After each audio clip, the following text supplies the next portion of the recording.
Hey, the person that picked A, it kind of makes sense, at least in the realm of the problem we're doing, because I was given two sides and an angle, so it should have either been A or D. Let's look why it's D really quick. So I'm going to draw my triangles. That's the sound of a triangle being made. You guys don't make sound effects when you're drawing triangles? Weirdos. You guys are just a bunch of weirdos. All right, JRM, and I'm gonna label the next one in the exact same order. So I went JRM. I'm gonna name the next one XYR in the exact same places, pretending like I think it might be congruent. So let's name it in congruent order just in case they are. It says that JM is congruent to XZ, JM, XZ. It says angle M is congruent to angle Z. And finally it says JR is congruent to X, Y. So I'm looking at that, and as I go around the circle, either, so my closest ones would be side, side, angle, because this angle is not included between the two. In fact, this side is included between this side and that angle. So this would be side, side, angle if I read it like that. That angle is not included. Since the angle is not included, it can't be congruent. And if you were going to name something, it would be side, side, angle. So no, and side, side, angle. Song, huh? No. All right, questions on that bell work? Make sure if you had it wrong or even correct and you don't have the drawing and you just have an answer, maybe have the drawing and the answer on it, because this is what you study from, correct? You should be studying your bell works because those sometimes appear on the test, so you should have it fully correct. Your bell work should have all your work done. All right, that being said, what questions do we have on the homework? That would be 4.3b, page 99 and 100. Yeah. 8. Is it okay if I take a picture and then go through it, or do you want me to go through step by step? Go ahead. Whatever you want. Let's go through it. Okay. All right, number 8. So it starts off by saying M is a midpoint. So I may shortcut some of these statements. So I'm going to say M is midpoint. You know you have to write out the whole thing, right? That is my given. I'm going to explain what that means right now in my next step. Since M is a midpoint, that means it divides it in half where MB is congruent to AM. So if MB is congruent to MA, that is just definition of midpoint.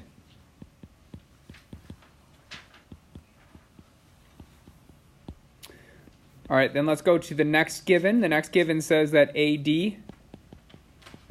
is congruent to ME. So let's go ahead and mark that. AD is congruent to ME. Awesome, that was given. What was also given to me was the parallel, that AD is parallel to ME. All right, so let's write that down. AD is parallel to me. Well, we're going to try proving that these two triangles are congruent, because we need to get to MD is parallel to BE. The only way I can do that is by saying this angle is congruent to that angle, and then use corresponding angles converse. So our first step is to prove those two triangles are congruent. Since they're given two sides, we can either do side, side, side, or side, angle, side. So either I need to prove that DM is congruent to EB in my next step, or I need to show that A and this EMB are congruent. We are going to pick proving the angles are congruent, because since I have parallel lines, those are congruent because they are corresponding angles. So my next step would be to say angle A is congruent to angle EMB because they are corresponding angles. Corresponding angle postulate. Where's the... I'll highlight it real quick.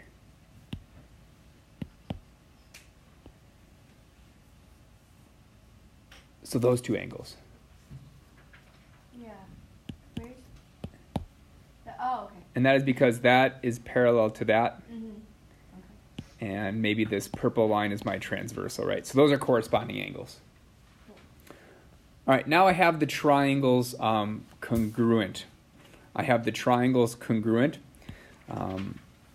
So that would be 5 is, I guess, MAD. MAD is congruent to triangle BME. And I use side angle side.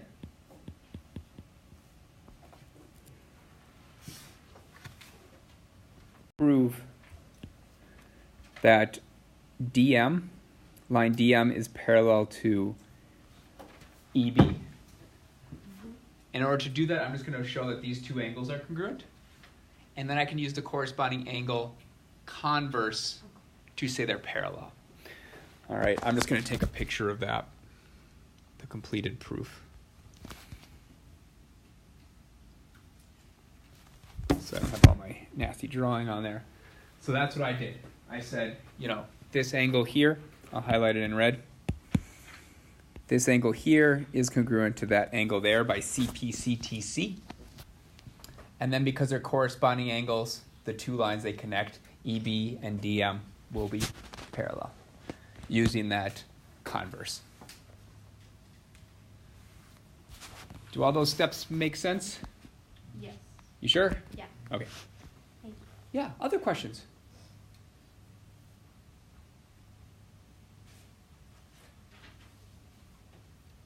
All right, then let's go ahead and move on. You're good then, probably? Yeah. Once you get that letter down. There you go. All right, today's lesson, we're going to talk about isosceles triangles. We're going to talk about isosceles, and we'll talk a little bit about equilateral triangles. So the first thing is, let's do some terminology when I'm talking about isosceles triangles. When we have an isosceles triangle, we know we have at least two sides being congruent. Now, you can either say those are my congruent sides, or you'll see these being called legs. So your legs of your isosceles triangle are the ones that are congruent. So that means you have a third side. That third side that isn't congruent is going to be called your base. Don't be confused. This can turn where your base is actually on top or it's at an angle or something like that. You just know that the ones that are congruent are your legs. The third one is your base. All right, so we have two legs. We have a base. These are going to be called your base angles. And finally, the one that's in between your two legs is just going to be called your vertex. That is the vertex of your isosceles triangle. Yes? Aren't all angles vertexes? They are all vertexes, but these have a specific name called your base angles. So I can specifically say, find the measure of your base angle, and you have to know what angle I'm talking about, or which vertex I'm talking about. So an isosceles triangle has three sides. That includes two legs and one base. It has three angles. That include base angles, two base angles, and a one vertex. So at any time I can say those terms, and you have to know what I'm talking about. If I say base angles, you have to know which one I'm talking about. If I say the vertex, you have to know which one I'm talking about. So we have legs, a base, base angles, and a vertex. Now, we already talked about the next thing, but we didn't put an actual theorem to it. Now we're going to have an actual theorem we can use in proofs. And that is the isosceles triangle theorem.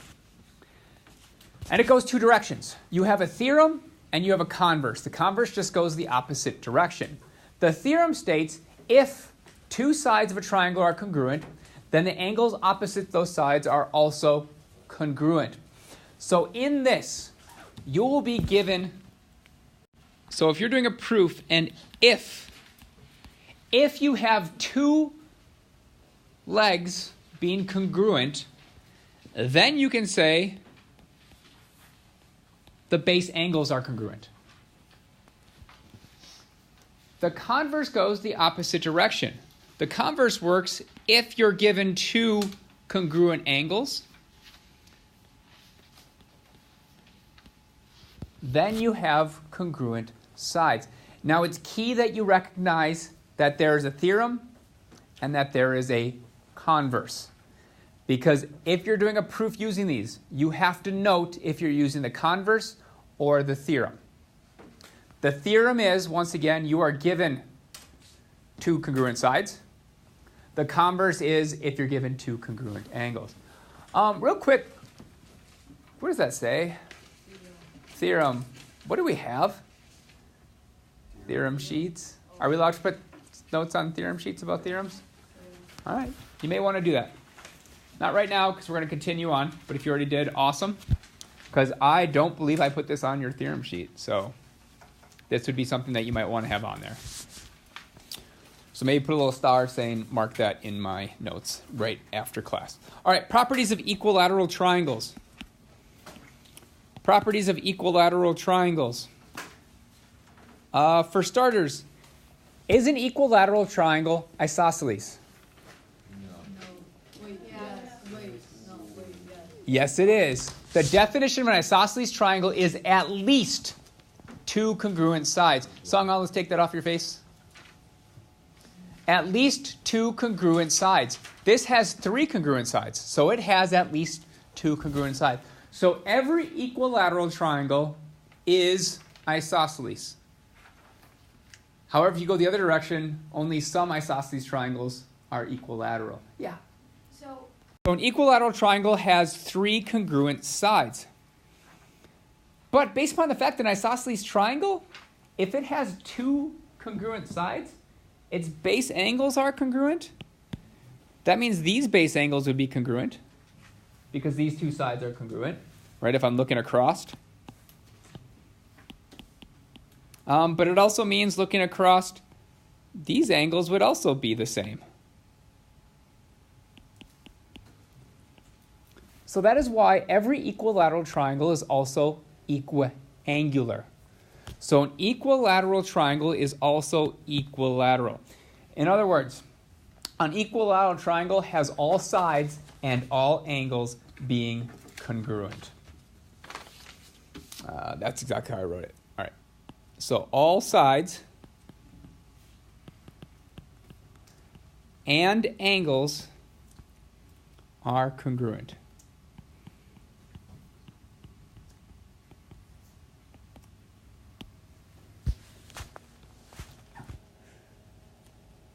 I know during pictures and stuff, it's pretty easy to see equilateral and equiangular. The problem is when I give you like word problems where I'm like, the angle equals, or two of your base angles equal 2x and 5x. Being able to go, okay, they're both the same, so set them equal to each other and solve for x. Emma. So, when it's not equiangular, that means that all sides, all angles are the same? Yes. So equiangular means the all angles, all sides is equilateral. All right, the other point I want to point out is every angle is 60 degrees. Each angle is 60 degrees, and it has to be 60 degrees. Because if this one's 60, this one's 60, this one's 60, 60 plus 60 plus 60 equals 180 degrees. In other words, 180 divided by 3 gives you 60. So anytime I say equilateral triangle, you should immediately think 3 equal sides, 3 equals angles, and each of those angles equals 60 degrees. That should just pop in your head immediately when I say equilateral. All right, those are the most important parts of an equilateral triangle.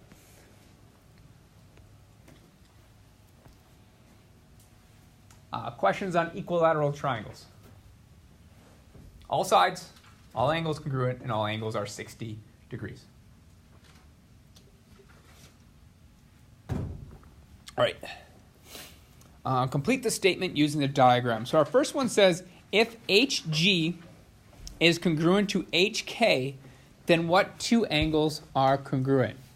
Once again, if HG is congruent to HK, which two angles are congruent?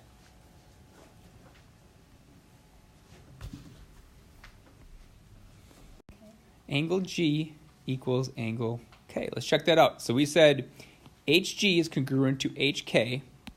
That would mean the base angles across from it are congruent. Those are angle G and K. I would go one step further. I would actually name that angle as HKG because there are two angle Ks. All right, so I would go back and change, instead of K, I would say HKG. So angle G is fine? Yes. Because angle G can only be that one angle. That's the only thing that's drawn.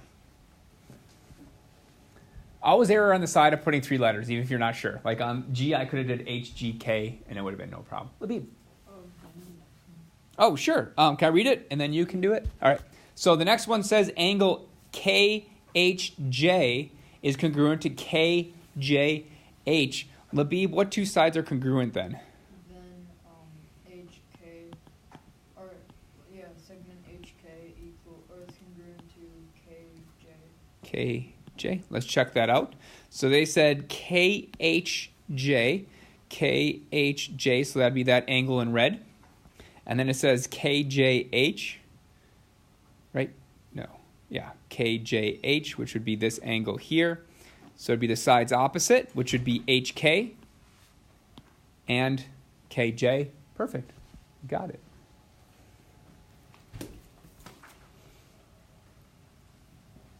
All right, example 2, it says solve for x and y. Can someone tell me what y equals in that first one? What does y equal in that first one? And it takes very little actual work. John? 60. Y equals 60? Oh, y is the side. Oh. In that first one, y is actually the side, not the angle. Oh. Think you get that one? 4. It is 4 with question mark? It is 4. It is 4. Because it's equiangular. See how all the angles are the same? That means all the sides must be the same too. So that means this has to be the same length as that, has to be the same length as that. So y has to be 4, so does this side. So y is going to equal 4. Labib, do you have a question or an answer? Oh, okay. You already had an answer. We're going to let someone steal this one.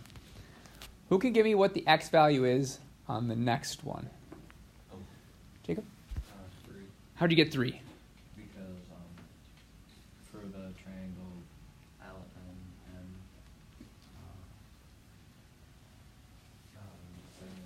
NL is equal to LN. Oh, okay. So these two segments are equal because the base angles are congruent? Yeah. All right. So then we just do, what would our equation be, I guess? X plus 1 is 4, so there's x 1 on each side. Yeah, we have x equals 3. Perfect. All right. Do you have to show the work? No, but make sure you, on like a test, I might just show it really quick just in case I make a mistake. Because you know how sometimes in your head, you'll like add 1 to both sides and you'll say x equals 5. But if you just have x equals 5 on there, you're going to lose more points than if you just show me and then I can see what your mistake was. All right, so on your homework and stuff, it's fine. But maybe on a test, just really quick, write that little bit out. Unless you're 100% certain, Libby. If you're just like, it's a waste of my time. Can someone give me x for b? I need that x value for b.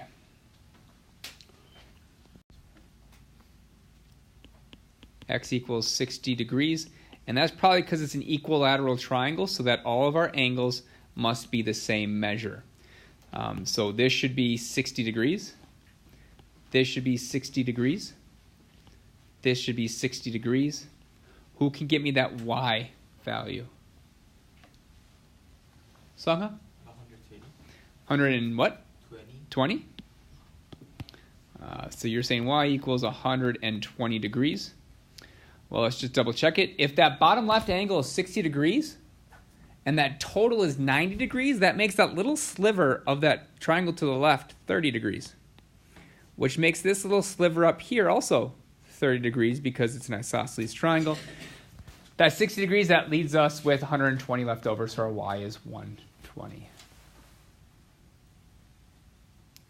All right, C of our next one. We have an x plus 7, we have a y, and we have a 55 degrees. Can someone give me what my x equals? What does my x equal?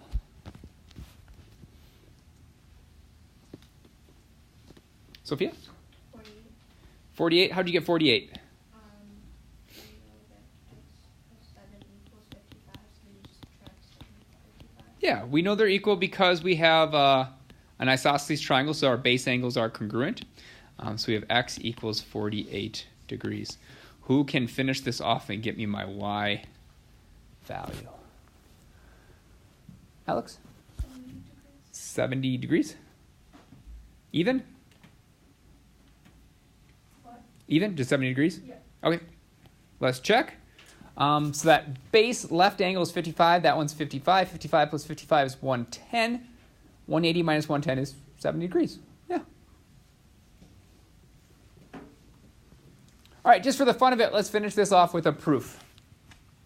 You don't have any proof in your homework, so I might as well put one on here. Okay. I need Davion. Davion. Yeah. With all your stuff, you can bring everything. Yeah, that's okay. All right, so we're just going to do this proof. We are given that xy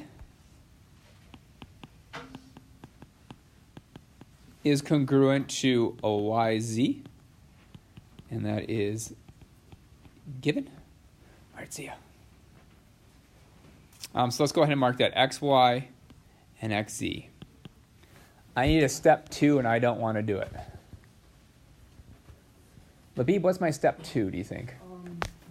3 is congruent to 4 Yeah, angle 3 is congruent to angle 4. And how do I know that? because of the isosceles triangle theorem. Yeah, is it the converse or the theorem? This is the theorem. This is the theorem because they give me the sides, right? So that's going to be our isosceles. Oop. 2. Isosceles theorem. Thank you. All right. Labib got me step 2. What's step 3?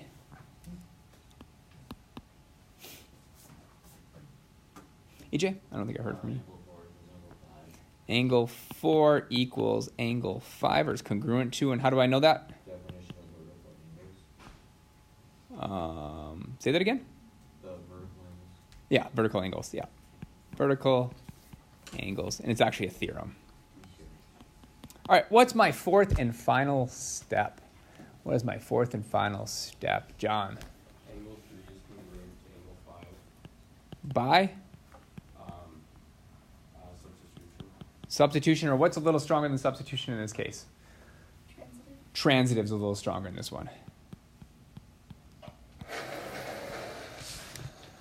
John, transitive's a little better because if it's element equals element, element equals element, and the first part equals. Substitution is generally if you have an equation. Like if you have like angle 1 plus angle 2 equals 180. That's when you think substitution. When it's this short thing, transitives are better. I wouldn't take any points off for substitution, but transitives are better. All right, any questions on the stuff we covered? All right, then I want you to look at your homework really quick, and specifically 23, 24, and 25. If you look at those, they say challenge on your B, B, B, B, and B. Do you see that, how it says challenge above each of those? I don't want you spending a ton of time on those. If you get stuck on them, just move on. What's more important is the step A in all of them. And these problems back here are the most important out of it. All right? I don't want you to get hung up on your B's and don't finish the assignment. I'd rather you not have B's done and have the rest done. So Can I still ask you? you can still ask me questions on it, yes. And I still have the answer on the answer guide and all that stuff. So we can treat it as normal. I just don't want people tonight, Okay. if they're working really hard, to skip the rest. I'd rather them skip the B's, finish everything else, and then go back to the B's and then try 'em.